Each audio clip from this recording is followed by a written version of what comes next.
그러면 한 주간 어떻게 잘 지내셨나요? 사실 이제 저와 제 아내는 이제 한 주 동안에도 계속 이제 교회를 정리하고 이제 또 각자 할 일이 있잖아요. 교회만 정리할 수 없으니까 각자 할 일도 하면서 굉장히 바쁘게 보냈던 것 같아요. 그러면서도 하나님의 역사에 대해서 감사가 나왔습니다. 정말 감사하더라고요. 정리하면서도 기쁜 마음으로 했는데 또 동시에 이렇게 하나님께서 응답을 주셨어요. 그러면 이 교회를 앞으로 우리가 어떻게 쓰임받을 수 있게, 우리가 어떻게 할 수 있을까라는 고민도 한편으로 왔습니다. 제가 이번 교회를 이전하면서 느낀 것 중 하나가 뭐냐면, 우리는 응답을 받으면 그 응답 받은 것 자체로는 너무 기뻐합니다. 근데 우리는 늘 거기서 멈춰요. 근데 하나님은 또 기도하게 하시더라고요. 내가 생각하지도 못한 어떤 사건을 일으키시거나 내가 기도할 제목을 주셔서 요즘 드는 생각이 뭐냐면, 진짜 응답이라면 하나님은 나를 더 겸손하게 하시고 하나님의 일을 바라보게 하신다고는 것을 제가 이번 교회를 이전하면서 굉장히 많이 느끼게 됐습니다. 그래서 응답받았다고 우리가 흥분할 필요도 없고, 그리고 응답받지 못했다고 해서 절망할 필요도 없을 거라는 생각이 들었습니다. 그런 고민과 감사 가운데 아이러니하게 의도하진 않았는데 오늘 말씀이 우리 교회와 지금 제 상황에 굉장히 맞는 말씀인 것 같아요. 그래서 오늘 이 말씀을 통해서 우리가 함께 하나님이 우리 교회에게 어떤 큰 일을 준비하고 있는지, 그리고 여러분의 인생 가운데 하나님이 어떤 큰 일을 기대하게 하시는지 우리가 함께 알아보는 시간이 되었으면 좋겠습니다. 오늘 본문을 보면요, 예수님께서 갈릴리로 가시다가 이제 빌립을 만났다라고 이제 기록이 되었죠. 우리가 성경으로 이제 텍스트만 보면요, 우연히 예수님이 빌립을 길을 가다가 만났다라고 우리가 오해할 수가 있죠. 그런데 그래서 만나다라고 번역된 이 단어는 원어적 의미로 우리가 자세히 살펴보면 찾다라는 의미가 있어요. 근데 이 찾다라는 의미가 그냥 찾는 것이 아니라 어떤 의미냐면 상징적으로나 문자적으로 찾다라는 의미예요. 그래서 이 찾다를 풀어서 해석을 하면요, 어떤 목적을 위해서 찾고 찾으니라는 이제 그런 의미가 있죠. 그리고 동시에 갖다, 얻다, 인지하다, 보다라는 의미가 있습니다. 그러니까 단순히 우연히 본 것이 아니라 하나님이 목적을 가지고 찾고 찾아 그리고 얻은 존재가 바로 빌립이라는 것입니다. 다시 말해 예수님은 당신의 사역을 본격적으로 시작하기 전에 빌립을 어떤 목적을 가지고 찾았다는 것이죠. 여러분, 우리가 이 장면을 통해서 알 수 있는 것은 무엇이냐면, 사실 복음 안에서의 그 범위를 넘어서 어떤 만남이든요, 하나님은요, 모든 만남의 주도권 주님에게 있다는 것입니다. 그래서 주님 안에서는요, 사소한 만남일지라도 우연한 만남은 없다는 것이죠. 사실 저와 여러분이 이 자리에 함께 있는 이 만남도요, 사실 우연인 것 같고, 사실 어쩌다가 이렇게 모인 것 같지만 하나님이 여러분들을 간절하게 찾고 찾아서 만나진 자리라는 것입니다. 즉 예수님은 여기 모인 한 명 한 명을 당신의 주권 아래에 찾으셨고, 그리고 기억하시며 만나게 하셨다는 것이죠. 그렇다면 우리는 이 교회와 성도와의 만남이 얼마나 주님이 기뻐하고 원했던 만남이라는 것을 우리가 알 수 있죠. 그렇기에 우리는 주님을 사랑하는 것만큼 교회와 그리고 지체를 사랑하는 것이고, 그래서 함께 우리가 성장하는 것입니다. 다시 돌아가 빌립은요, 안드레 그리고 베드로와 한 마을 사람이라고 성경은 기록합니다. 그리고 그 마을 이름이 베세다라고요. 이 베세다라는 이 단어는요, 어부의 집이라는 뜻을 가진 마을입니다. 다시 말해 이들은 어부였다는 것이에요. 이들의 업은 다시 말해 고기잡이였다는 것입니다. 그래서 예수님이 베드로를 제자로 부르실 때 뭐라고 했죠? 요한복음은 기록되지 않았지만 마태복음과 누가복음에 보면요, 예수님이 베드로를 부를 때 이렇게 부르십니다. 제가 마태복음 4장 18절에서 19절을 빠르게 읽어보겠습니다. 갈릴리 해변에 다니시다가 두 형제, 곧 베드로라고 하는 시몬과 그 형제 안드레가 바다에 그물을 던지는 것을 보시니 그들은 어부라 말씀하시되 나를 따라오너라 내가 너희를 사람 낚는 어부가 되게 하리라 하시니. 여기서 낚다라는 말은 이제 끌어올리다 라는 의미를 가집니다. 그렇다면 주님은요, 무엇을 올리기 위해서 그들을 부르셨나요? 무엇을 낚기 위해 고기잡이였던 베드로와 그리고 그 형제 안드레를 부르셨을까요? 바로 흑암과 사망의 구덩이에서 신음하던 영혼들을 끌어올리는 사람을 낚는 어부가 되게 하기 위해서 제자들을 부르셨다는 것입니다. 우리는 이 장면을 통해서 주님께서 우리를 부르신 목적 한 가지를 우리가 분명하게 발견할 수가 있죠. 그것이 무엇입니까? 바로 우리 역시도 이러한 목적, 다시 말해 사람을 낚는 어부로 살게 하기 위해서 우리를 부르셨다는 사실입니다. 그렇게 여기서 우리가 분명하게 정리를 해야 될 한 가지가 있습니다. 그것이 무엇이냐면, 여러분, 성도는요, 세상 속에서 세상 사람들과 함께 살아가는 존재입니다. 우리는요, 거룩하게 살겠다고 그들과 분리해서 사는 존재가 아니에요. 세상 사람들과 함께 살아가지만 우리가 세상과 뭐가 다르냐면 바라보는 것이 다른 존재예요. 세상은 먹고 마시며 또 자신의 존재의 가치를 드러내기 위해서 직업을 찾죠. 그렇죠? 그런데 우리는 다릅니다. 왜요? 우리는 바라보는 게 다르기 때문에 그래요. 우리가 직업을 찾고 우리가 이 땅에 살아가는 이유가 무엇일까요? 바로 그것이 하나님이 우리를 부르신 자리고 소명의 자리이기 때문에 그렇습니다. 그렇게 하나님이 우리를 그 직장으로 보내실 때는요, 단순히 먹기 위해 그리고 살기 위해 가는 것을 넘어서 내가 사람 낚는 어부로서의 그 삶의 자리로 그 가치가, 그 목적을 가지고 우리를 부르셨다는 것입니다. 그래서 그 일을 위해서 하나님은요, 우리를 찾으신 것이죠. 그래서 우리가 어디든지 무슨 일을 하든지 그 자리는요, 선교, 전도를 위한 일터요, 사람을 낚는 삶의 일터가 되어야 된다는 거예요. 이 우선순위가 사실 바뀌면 안 됩니다. 오늘날 교회가 왜 그렇게 무너지고 왜 그렇게 세상의 조롱거리가 되고 손가락질 받냐, 이 목적을 잃어버린 거예요. 사실 이것은 후순위가 되고 우선순위가 내가 무엇을 하는지, 내가 돈이 얼마나 많은지, 내가 얼마나 대단한 사람인지 그 위세를 어느 순간부터 교회가 드러내기 시작했습니다. 그렇기 때문에 세상에 손가락질을 받고요, 세상에 조롱을 받는 존재가 되었죠. 물론 이러한 목적을 가지고 있다고 해서요, 우리가 막무가내로 복음을 막 전하라는 것이 아닙니다. 이 시대는 더 그렇죠. 이 시대는 나가서 이제는 노방전도도 어려운 시대가 되었습니다. 그래서 이거는 사단의 역사야, 우리는 그래도 노방전도 해야 돼, 저는 그 말을 하는 게 아니에요. 제가 하고자 하는 말은 무엇이냐면, 우리가 빛으로서 또 소금으로서 자신에게 맡겨진 역할을 다할 때 하나님은 비로소 우리를 사람 낚는 어부로서 역할을 맡기실 거라는 것입니다. 내가 내 할 일을 하지 못하는데 누가 나에게 와서 고민을 털어놓을 거고 또 복음을 들을까요? 그러지 않겠죠. 다시 돌아가 예수님을 만난 빌립은요, 예수님을 만난 빌립의 행동, 즉각적인 행동은 무엇입니까? 바로 나다니엘에게 예수를 전하는 것입니다. 왜요? 그 감격과 기쁨이 컸기 때문에 그렇습니다.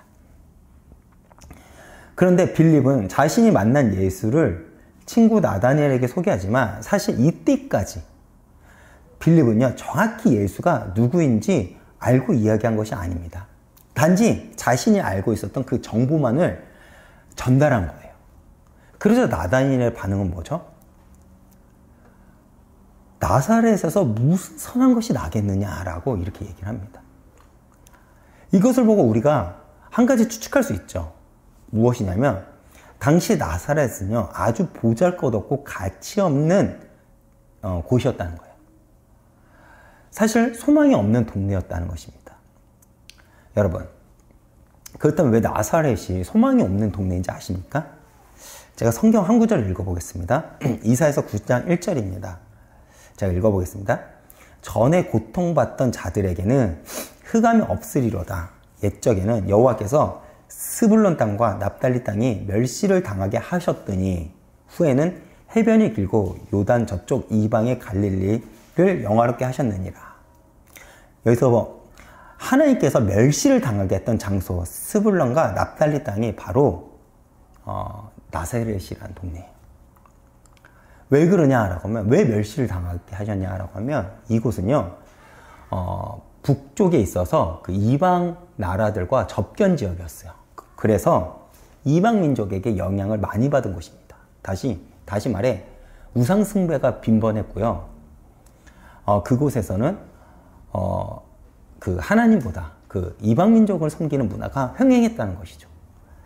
오늘날로 말할 것 같으면 이 땅은요 이방 문화에게 영향을 많이 받아서 세속화가 된 땅이었다는 것입니다.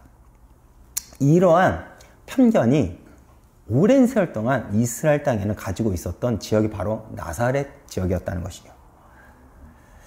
우리도 그렇게 생각하지 않습니까? 흔히 우리도 하나님의 사람을 생각할 때 조건이 있을 거라고 생각하잖아요. 아니라고는 하지만 우리가 예전에 이런 말을 했죠. 뭐죠? 복음 가문의 엘리트 가문 이런 거 있잖아요. 막 이런 것들 있잖아요. 여기는 정말 대단한 사람들이 나올 수밖에 없는 조건이야. 여기는 진짜 하나님이 쓸 수밖에 없는 그 집안이야. 아니라고는 하지만 우리도 그렇게 생각을 해요. 마찬가지로 그 시대 사람들이 생각하기로는 세속적인 그곳에서, 타락한 그곳에서 메시아가 자라고 사역하고 그리고 사역을 시작하리라고는 생각하지 못했다는 거예요. 그렇죠. 한번 여러분 생각해 보세요. 저기 나이트클럽 같은데, 클럽 같은 데서 복음이 증거될 거라고 여러분 생각하시나요? 그렇지 않죠. 어떤 거룩한 지역이라든지 어떤 교회라든지 이런 곳에서 우리는 하나님의 일이 시작될 거라고 생각합니다. 그런데 지금으로 말할 것 같으면 정말 타락한 그 동네에서 하나님은 일을 시작했다는 것입니다. 그리고 주님은 그곳에서 사역을 시작하시고 그리고 더 나아가 이곳을 영화롭게 하셨다는 거예요. 사실 이것이 하나님의 방법인 것 같습니다.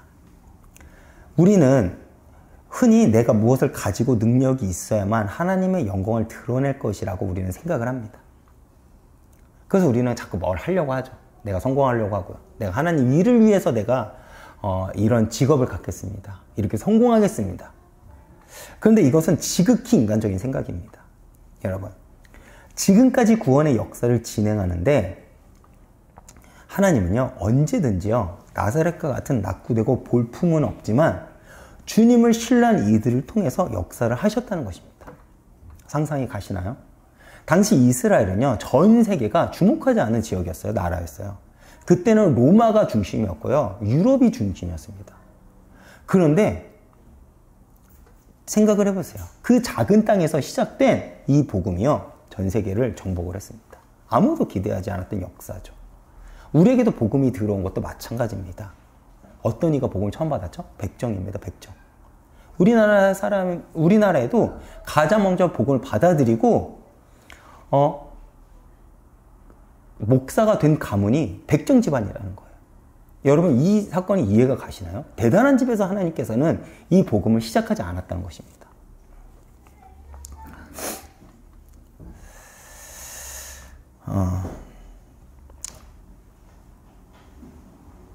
하나님의 섭리는요 누구도 주목하지 않는 곳에서 볼품없는 모습으로 하나님을 시작하십니다.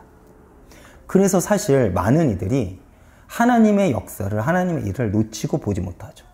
우리가 주목하는 건 무엇이죠? 기적이고 이적입니다.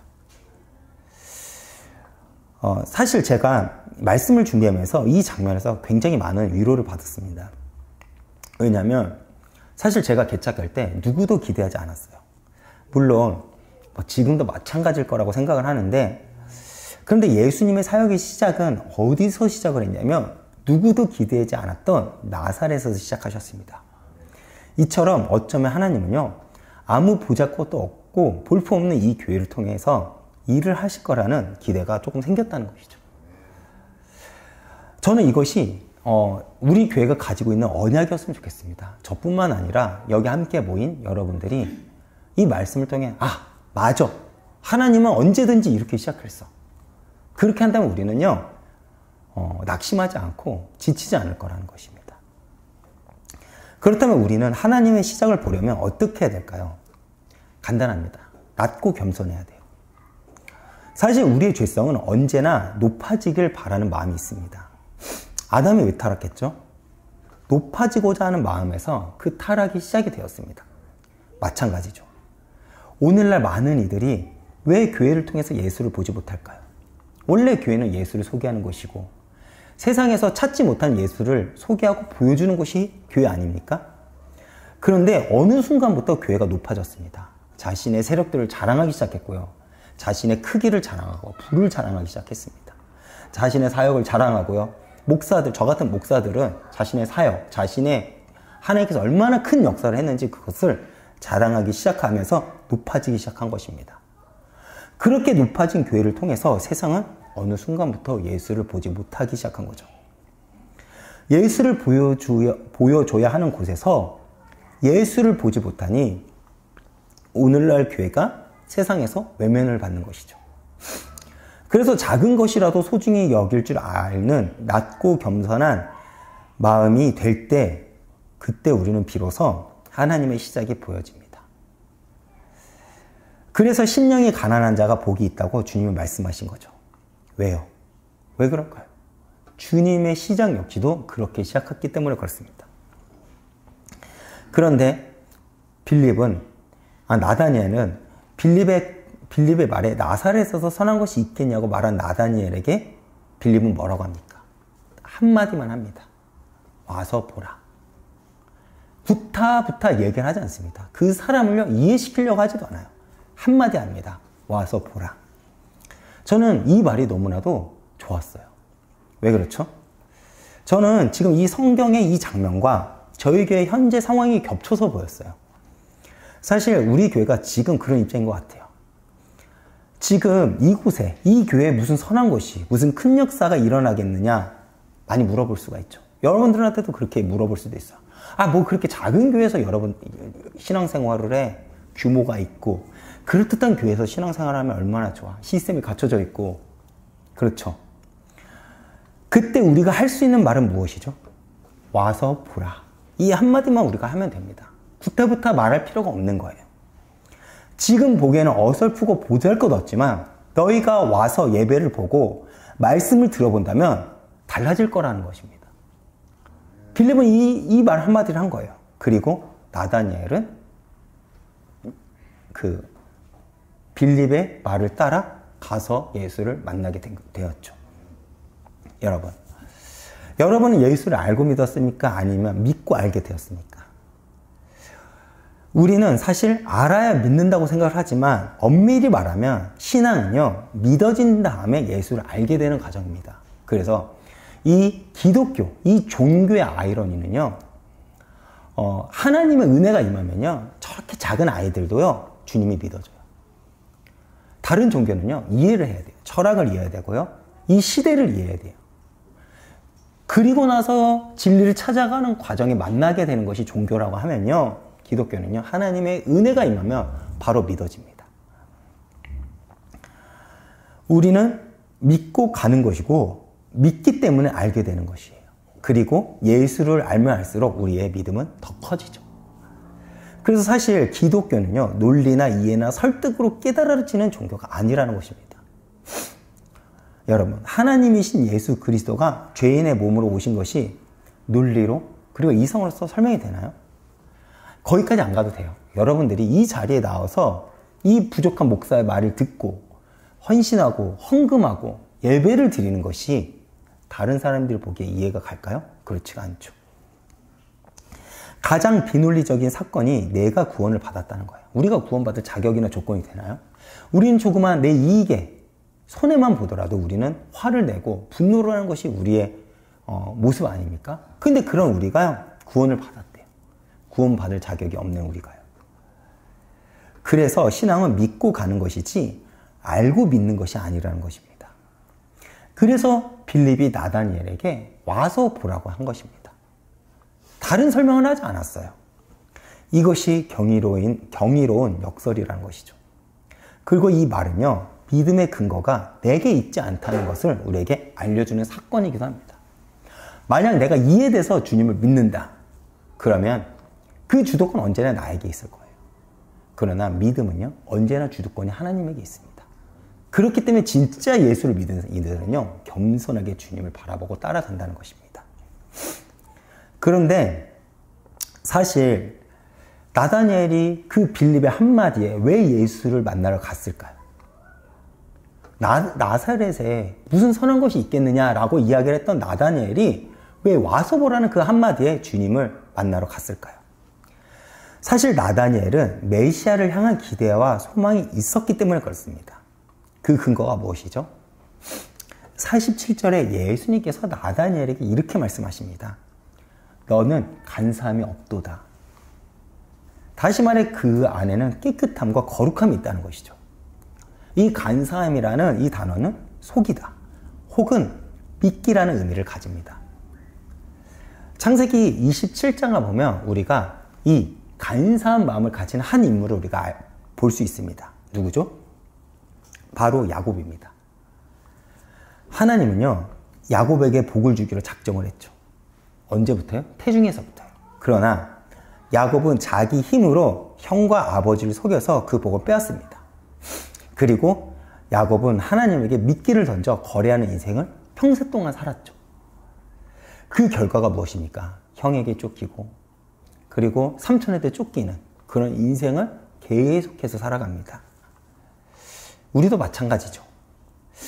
많은 이들이 하나님을 믿는다고는 하지만 사실 우리의 신앙을 가만히 들여다보면요, 우리는 늘 하나님과 거래를 하려고 합니다. 우리 안에 간사함이 있다는 거예요. 그 결과는 무엇입니까? 야곱과 같이 늘 무엇인가 쫓겨 사는 인생을 살아갑니다. 돈에 쫓기고 성공에 쫓기고 삶의 어떤 그 팍팍함에 쫓겨서 우리는 늘 살아가는 존재가 된 것이죠. 다시 돌아가 나다니엘이 간사함이 없다는 것은 사실 나다니엘이 아까도 말했지만 거룩하고 깨끗한 사람이라는 표현이기도 하지만 그 말 안에는 다른 의미도 있어요. 그 다른 의미는 무엇이냐면 내가 너를 그렇게 만들고야 말겠다라는 하나님의 선언이기도 합니다. 즉 내가 너를 불러 참 이스라엘로 만들기 위해 너희 마음속에 있는 그 간사함을 내가 치우겠다는 것이죠. 우리도 마찬가지입니다. 하나님은요, 우리를 어떤 목적을 가지고 부르셨어요. 그런데 우리 마음속에 우리 스스로 생각하기에 우리가 깨끗합니까? 거룩합니까? 그렇지 않죠. 우리가 알지 않습니까? 내 안에 얼마나 많은 간사한 마음이 있는지 우리가 알고 있습니다. 우리 마음속에 그러한 간사함이 있지만 우리 안에는 이 간사함을 하나님은요, 당신의 열심으로 치우겠다는 것입니다. 그래서 주님은 나다니엘에게 이렇게 말을 하죠. 내가 무화과 나무 아래에 있을 때 내가 너를 보았다라고 이야기를 합니다.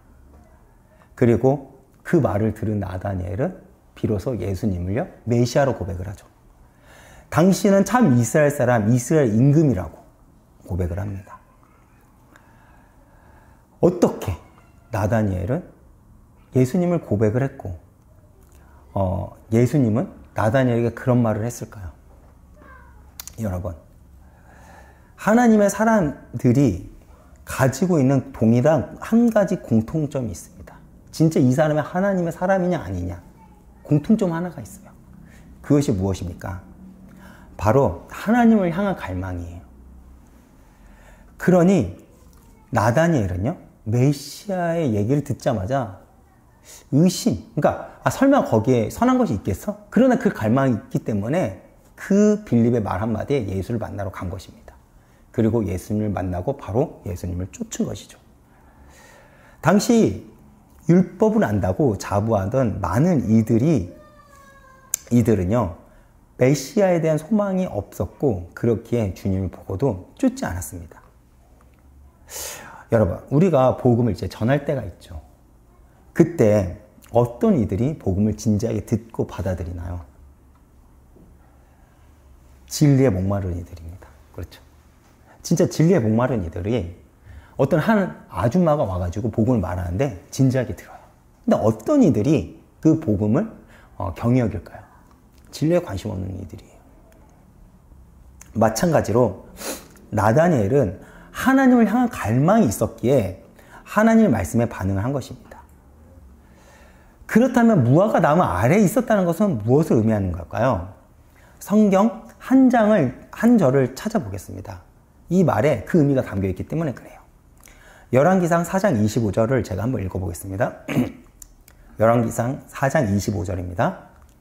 솔로몬이 사는 동안에 유다와 이스라엘이 단에서부터 브엘세바에 이르기까지 각기 포도나무 아래와 무화과 나무 아래에서 평안히 살았더라. 이스라엘 백성에게 무화과 나무는 사실 가장 흔한 나무지만 번영의 상징이고 평안의 상징인 나무였어요. 그래서 로마에게 속국이 되어 안식과 평안이 없었을 때 나다니엘은 평안에 대한 갈망이 가득 차 하나님의 말씀을 붙잡고 있었다는 것을 상징하는 장면이 너가 무화과 나무 아래에 있었다는 것입니다. 이해가 가시나요? 나다니엘이 무화과 나무 아래에서 기도했다는 것은 어쩌면 그는 이스라엘 회복과 번영 그리고 메시아를 향한 그 갈망이 있었을 것입니다. 그리고 예수님은 그러한 나다니엘의 마음을 알아봐 주신 것입니다. 그리고 예수님은 더 나아가 단지 너가 나를 본 것으로 나를 믿느냐라고 얘기를 하지 않습니다. 더 나아가 뭐라고 하죠? 너가 더 큰 일을 보리라고 말씀하십니다. 그리고 그 큰 일, 그럼 무엇을 가리키나요? 51절입니다. 하늘이 열리고 하나님의 사자들이 인자 위에 오르락 내리락 하는 것을 보리라. 이것은 우리에게 어떤 한 사건을 기억나게 합니다.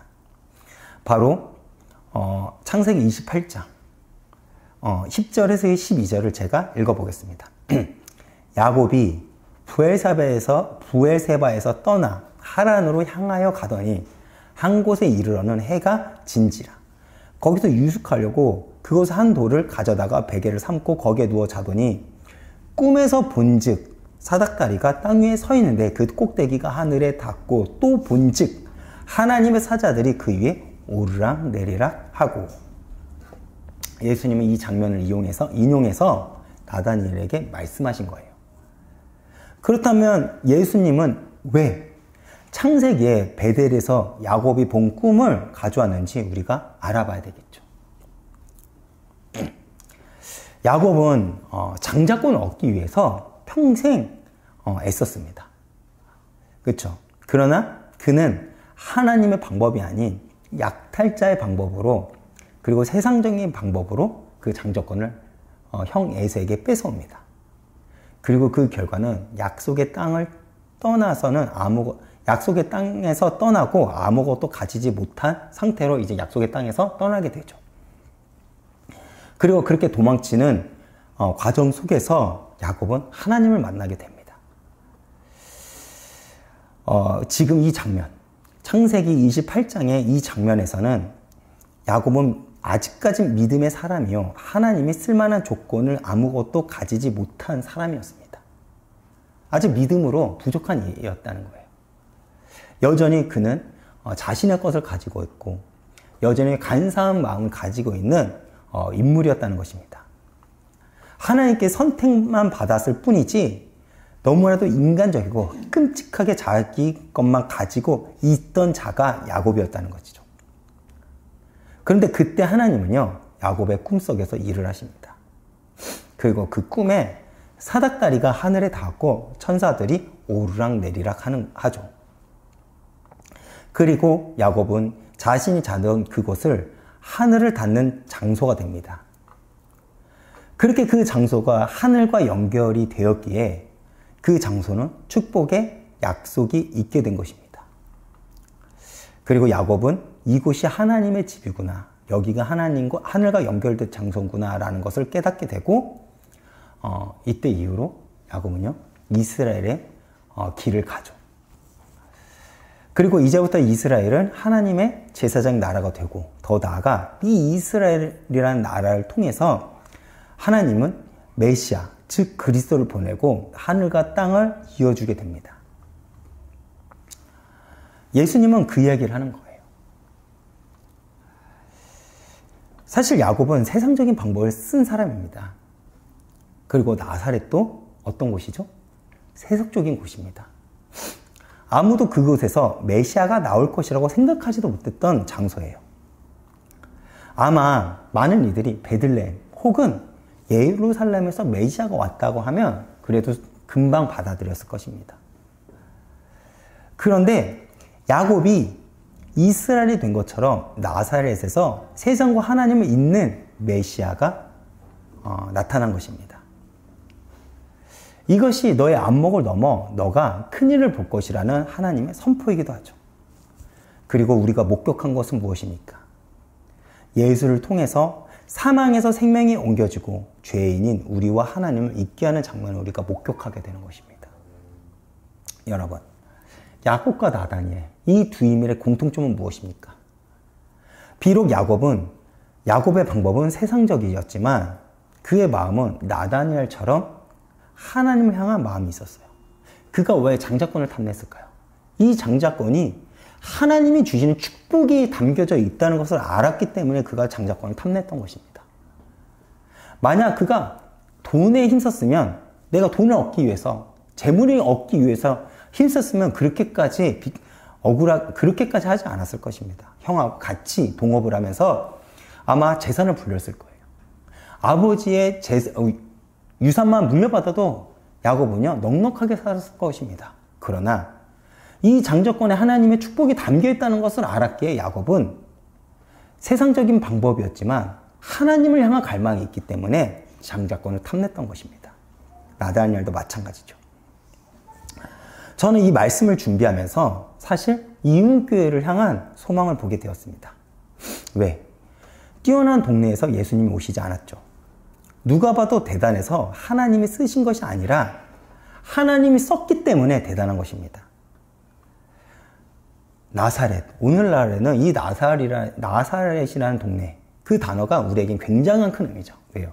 그곳에서 예수님이 오셨기 때문에. 우리도 마찬가지일 것입니다.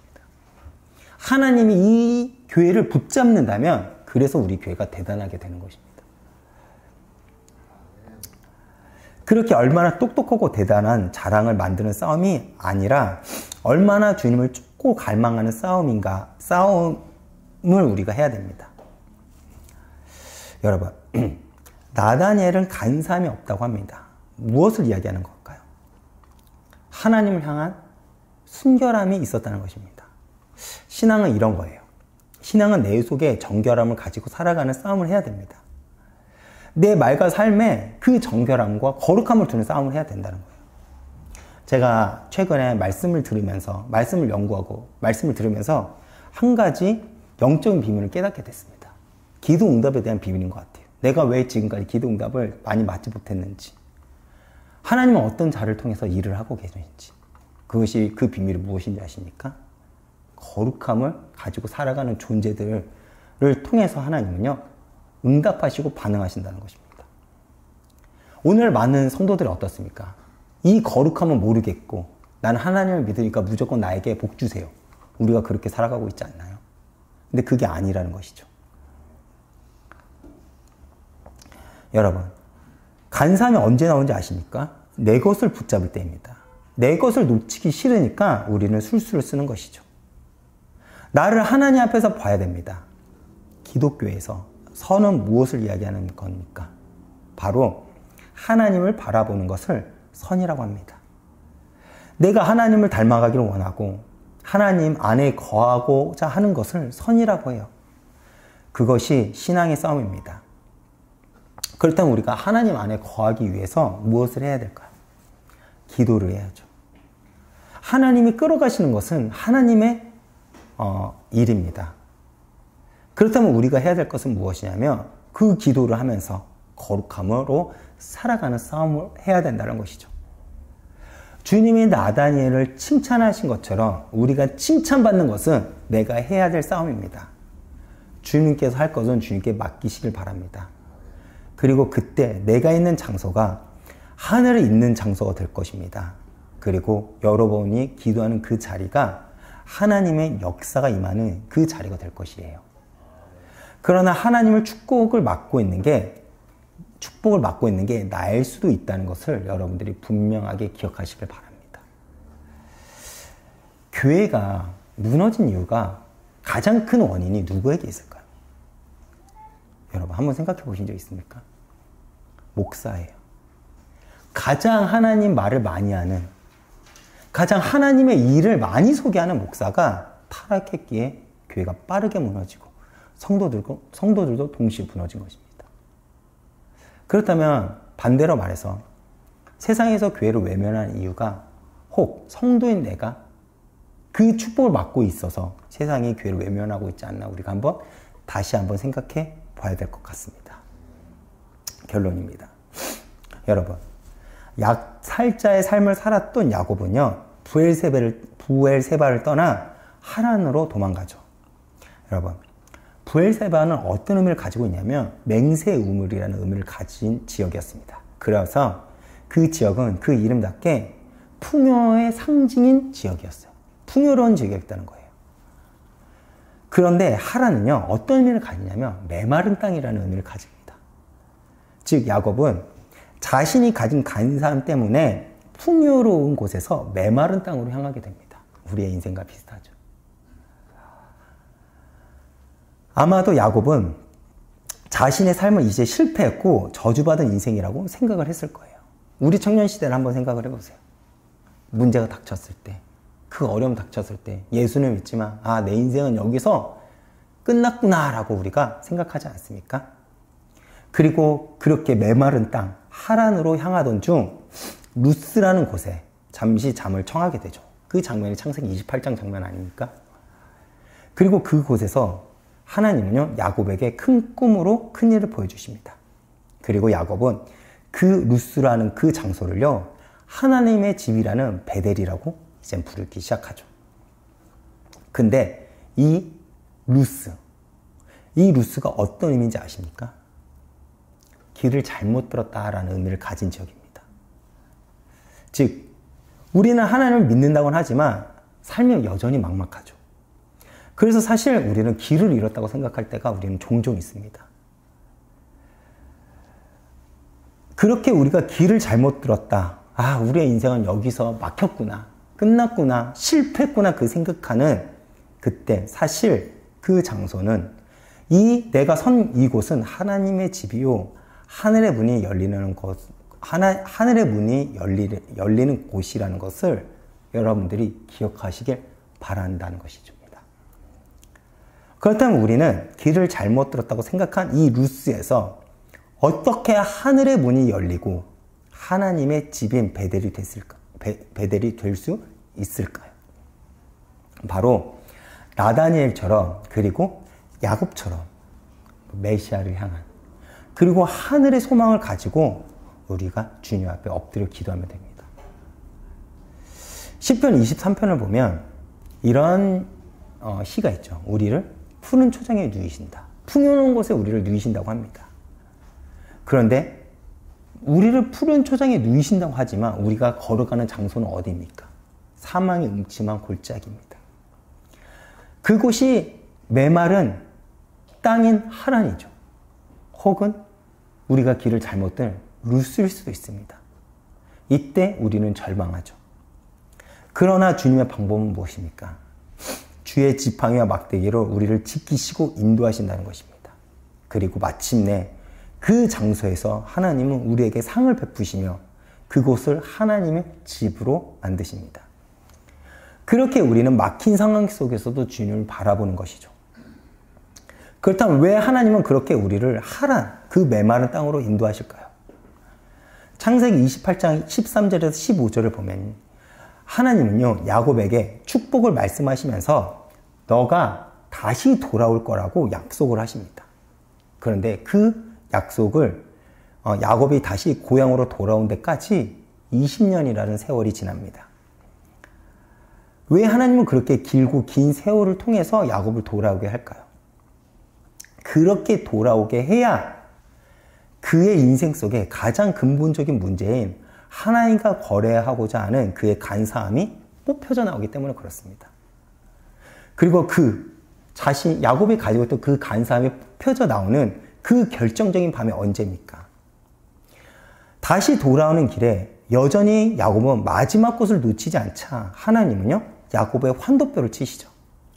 그리고 하나님께서 날이 밝아 떠나려고 하자 그제서야 야곱은 이게 무슨 뜻인지 알고 하나님을 붙잡고 살려달라고 매달립니다.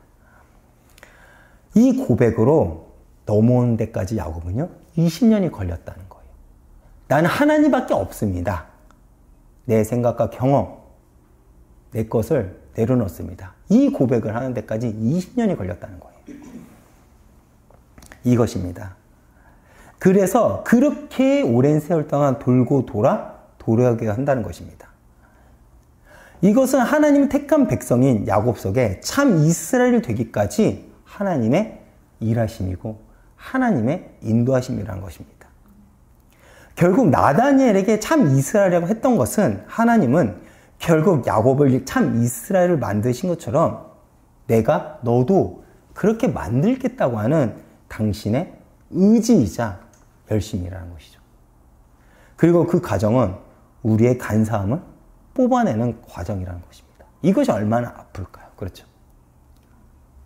제 아이가 지금 아파요. 제 피부가 좀 안 좋은데 제가 어떤 차가 피부에 좋다고 해서 먹이려고 하는데 아이가 안 먹으려고 해요. 왜냐하면 써서. 근데 우리는 억지로 먹이려고 하죠. 왜요?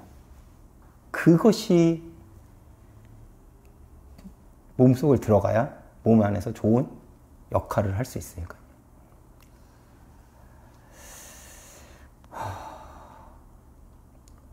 그러면서 주님과 함께 우리는 더 큰 일을 기대하게 합니다.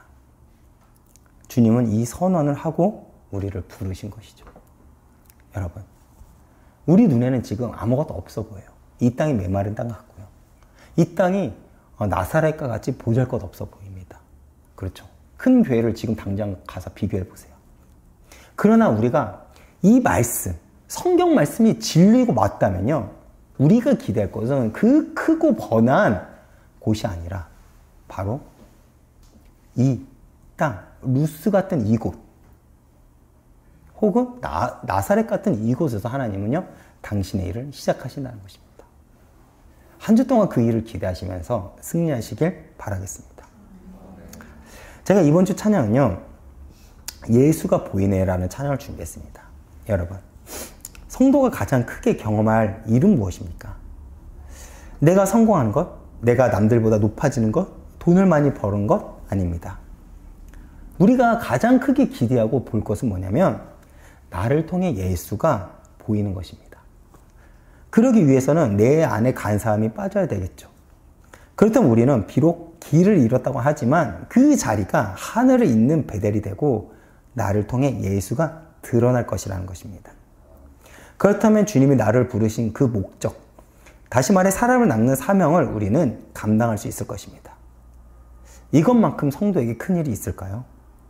그러기에 우리는 기도하며 거룩을 향해 나아갈 것입니다. 오늘 이 찬양을 통해 큰 은혜 받으시길 바라겠습니다.